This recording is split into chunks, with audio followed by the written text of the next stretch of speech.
E kositni trangullin nga bima, plot shpresë, e kafshoni dhe befas fytyra ju shtrembërohet nga hidhësia.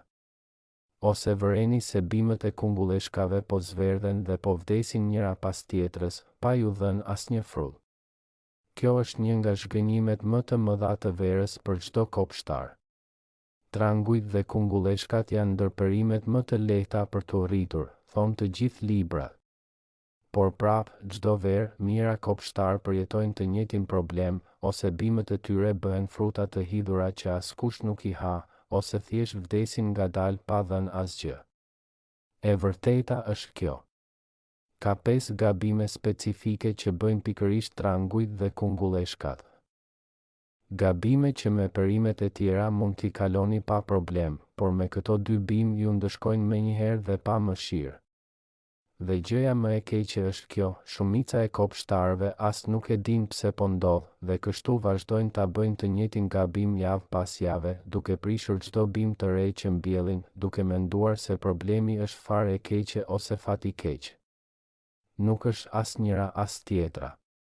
Sot do t'ju tregoj saktësisht pse ndodh kjo dhe si ta rregulloni tani, para se sezoni juaj i trangujve dhe kungulleshkave të shkojë dëm plotësisht. Këto 5 gabime janë specifike pikërisht për këto 2 bimë, sepse trangujt dhe kungulleshkat kanë një biologji shumë të ndjeshme ndaj stresit. Ndryshe nga shumë perime të tjera që i falin gabimet tona të vogla. Nëse ende nuk jeni abonuar në kanal, bëjeni tani, sepse çdo javë sjell teknika reale dhe të provuara si këto për kopshtin tuaj, teknika që vijnë nga përvoja, jo thjesht nga librat. Le të fillojmë me gabimin e parë, ai që shpjegon shumicën dërmuese e rasteve të hidhësisë që njerëzit përjetojnë çdo verë. Gabimi i parë dhe përgjigjja për shumicën e trangujve që dalin të hidhur. Stresi nga uji i parregull. Ky është sekreti që pak njerëz e dinë. Trangujt prodhojnë natyrshëm një substancë të quajtur kukurbitacin, e cila i jep një shije të hidhur. Në kushte normale, kjo substancë mbetet e përqendruar vetëm te kërcelli dhe gjethet larg frutit. Por kur bima përjeton stres të fortë, sidomos nga luhatja ekstreme midis thatësirës dhe ujit të bollshëm, ajo prodhon më shumë kukurbitacin dhe kjo substancë përhapet edhe te vetë fruti, duke e bërë të hidhur, sidomos në pjesën pranë bishtit. Kjo shpjegon pse në disa javë trangujt tuaj janë të shijshëm. Dhe pastaj pa pritur bëhen të hidhur, edhe pse asgjë tjetër nuk ka ndryshuar dukshëm. Zgjidhja. Trangujt dhe kungulleshkat kanë nevojë për ujitje jashtëzakonisht të qëndrueshme gjatë gjithë verës, pa luhatje. Ujitni thellë çdo 2 deri 3 ditë, në varësi të motit, dhe kur mos lejoni tokën të thahet plotësisht dhe pastaj ta përmbytni pa pritur. Vendosni gjithmonë mulçim rreth bazës së bimës, sepse kjo mban lagështinë të qëndrueshme dhe redukton stresin nga nxehtësia e tokës. Nëse bëni këtë me kujdes, do të vëreni një ndryshim të madh në shijen e frutave brenda pak javësh. Një shenjë praktike që mund ta përdorni. Nëse toka rreth trangujve tuaj ka qenë e thatë për disa ditë dhe pastaj pa pritur bie shi i fortë ose ju e ujitni shumë. Prisni që frutat e ardhshme të kenë më shumë gjasa të jenë të hidhur. Kjo lidhje e drejtë për drejtë midis stresit të ujit dhe hidhësisë është diçka që kopshtarët me përvojë e vëzhgojnë vazhdimisht. Gabimi i dytë, po ashtu shkak kryesor i hidhësisë, temperaturat ekstreme dhe mungesa e hijes në orët më të nxehta. Trangujt dhe kungulleshkat, edhe pse duan diell, vuajnë shumë kur temperatura kalon 35 gradë për orë të tëra. Kjo nxehtësi ekstreme e detyron bimën në një gjendje stresi të ngjashme me thatësirën, edhe nëse toka është e lagësht, dhe rrit prodhimin e kukurbitacinës së hidhur. Gjithashtu, vetë fruti në diell të fortë dhe të drejtpërdrejtë gjatë gjithë ditës mund të zhvillojë shije më të hidhur se ai që rritet pjesërisht nën hije të gjetheve të vetë bimës. Zgjidhja. Mos i priorizoni gjethet e bimës që bëjnë hije natyrale mbi frutat në rritje, lërini të rriten normalisht sepse mbrojnë frutin. Në zona shumë të nxehta, mund të vendosni një rrjet hijezuese të lehtë mbi bimët gjatë orëve më të nxehta të ditës, nga ora 12 deri në 4 pasdite. dhe korni frutat më herët se sa mendoni, sepse trangujt dhe kungulleshkat e lëna të rriten shumë të mëdha në ndjell të fortë, zhvillojnë hidhësi shumë më lehtë se ato të korrura të vogla e të freskëta. Nëse ky informacion po ju ndihmon dhe dëshironi të keni tranguj dhe kungulleshka të ëmbla e të bollshme, bëni klikun e vogël të abonimit tani. Kështu më ndihmoni shumë të vazhdoj të sjell teknika reale çdo javë. Gabimi i tretë, tani le të kalojmë te problemi tjetër i madh, kur bimët e trangujve ose kungulleshkave zverdhen dhe vdesin pa dhënë fare fruta. Shkaku më i zakonshëm është mungesa e polenizimit, e kombinuar me keqkuptimin sepse bim duket sikur po vdes. Ja diçka që pak njerëz e dinë. Trangujt dhe kungulleshkat kanë lule mashkullore dhe femërore të veçanta, jo si domatja që i ka bashkë. Nëse në kopshtin tuaj ka pak bledh, ose nëse keni spërkatur diçka që i largon, shumë lule femërore nuk polenizohen dhe bien, ose bëjnë fruta të vegjël që zverdhen dhe kalben para se të rriten. Shenja specifike që ta dalloni këtë. Shikoni bazën e lules. Lulja femërore ka një zgjatim të vogël poshtë saj që duket si një frut miniatur, ndërsa lulja mashkullore ka vetëm një kërcell të hollë pa asgjë poshtë. Nëse shihni shumë lule femërore që bien ose bëjnë fruta të vegjël të verdhë që kalben, ky është problemi juaj. Zgjidhja. Polenizoni me dorë. Merrni një furçë të vogël të butë, ose thjesht këpusni një lule mashkullore dhe fërkojeni butësisht qendrën e saj brenda lules femërore, duke transferuar polenin direkt. Bëjeni këtë herët në mëngjes kur lulet janë të hapura plotësisht. Ky veprim i thjesht mund ta ndryshojë plotësisht prodhimin tuaj. Shumë kopshtarë mendojnë gabimisht se bima e tyre është e sëmurë kur në fakt problemi është thjesht mungesa e bledhëve në zonën e tyre. Sidomos në qytete. Polenizimi me dorë është zgjidhja falas dhe e menjëhershme për këtë. Gabimi i katërt, dhe ky është shkaktari kryesor kur e gjithë bima zverdhet dhe vdes, jo vetëm frutat. Sëmundjet kërpudhore që sulmojnë rënjët ose gjethet për shkak të lagështisë së tepërt dhe aerosjes së dobët. Trangujt dhe kungulleshkat kanë gjethe të mëdha që, kur mbillen shumë afër njëra tjetrës ose kur ujiten mbi gjethe në vend të rënjëve, krijojnë një mjedis të lagësht dhe pa aerosje të mirë. Mjedisi i preferuar për kërpudha si oidiumi që mbulon gjethet me një shtresë të bardhë si miell, ose kalbja e rënjëve nga toka e ngopur vazhdimisht me ujë. Nëse shihni gjethe që mbulohen me pika të bardha pluhur, ose gjethe që zverdhen duke filluar nga poshtë lart, ndërsa toka është e lagësht, kjo tregon problem kërpudhor ose të rënjëve, jo mungesë uji. Zgjidhja. Mbillni bimët me hapësirë të mjaftueshme midis tyre, të paktën 60 cm për tranguj dhe akoma më shumë për kungulleshkat, që ajri të qarkullojë lirshëm. Ujitni gjithmonë direkt te baza e bimës, kur mbi gjethe.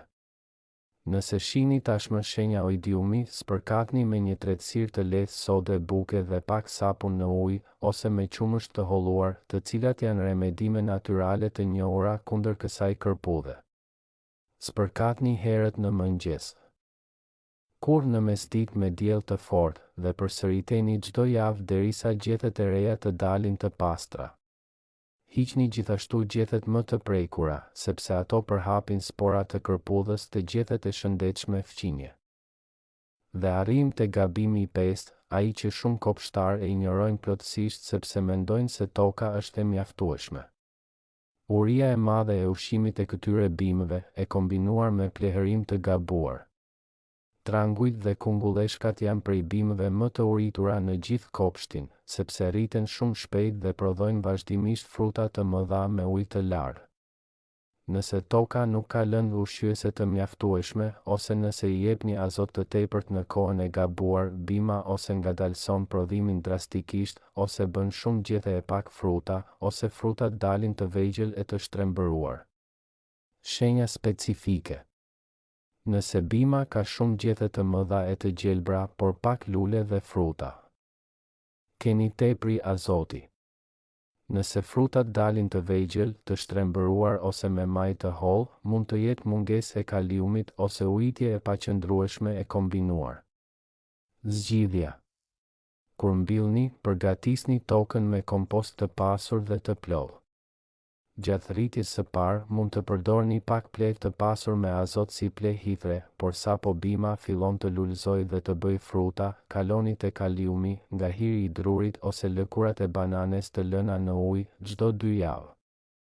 Kjo i jep bimës energjinë e duhur për të vazhduar prodhimin gjatë gjithë verës, në vend që të ngadalësohet pas disa javësh të para.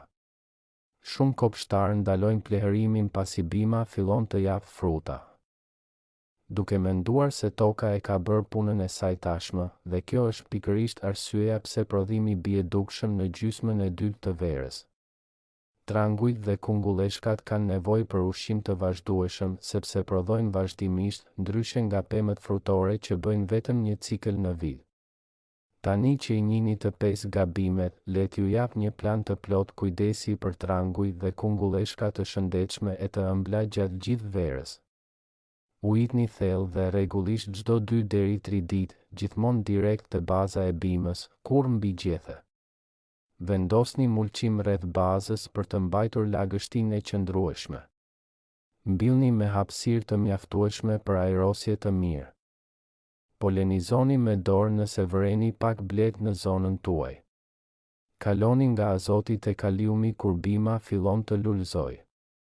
Korni frutat rregullisht dhe në madhësi të vogël e mesme, mos i lini të rriten shumë të mëdhenj, sepse korja e shpesh gjithashtu nxit bimën të vazhdojë të prodhojë fruta të reja. Dhe kontrolloni çdo javë për shenja hershme sëmundjesh ose stresi, duke vepruar menjëherë sapo i shihni, sepse me këto 2 bimë, çdo ditë vonesë e përkeqëson problemin dukshëm më shumë se me perime të tjera. Një këshill e fundit praktike, mbani gjithmonë një fletore të vogël ose shënim në telefon ku shkruani kur ujitet për herë të fundit dhe kur pleheruat. Sepse me kaq shumë bimë në kopsht, është e lehtë të humbisni gjurmët dhe pikërisht kjo mungesë qëndrueshmërie është shkaku kryesor i të gjitha 5 gabimeve që përmendëm sot. Për të gjithë ju në diasporë që doni të mbillni tranguj ose kungulleshka në vazo në balkon, në Itali, Greqi apo kudo, të 5 këto gabime vlejnë njësoj, por me disa specifika shtesë. Zgjidhni varietete kompakte ose xhuxhe, të krijuara posaçërisht për vazo, që kërkojnë më pak hapësirë por prodhojnë njësoj mirë. Vazoja duhet të jetë e thellë, të paktën 40 cm, sepse rrënjët e këtyre bimëve zgjerohen shumë. Ujitja në balkon duhet të jetë edhe më e rregull, sepse vazot thahen shpejt dhe këto bimë janë veçanërisht të ndjeshme ndaj luhatjeve të ujit, siç mësuam sot. Polenizimi manual bëhet pothuajse i detyrueshëm në balkon, sepse bletët arrijnë me vështirësi.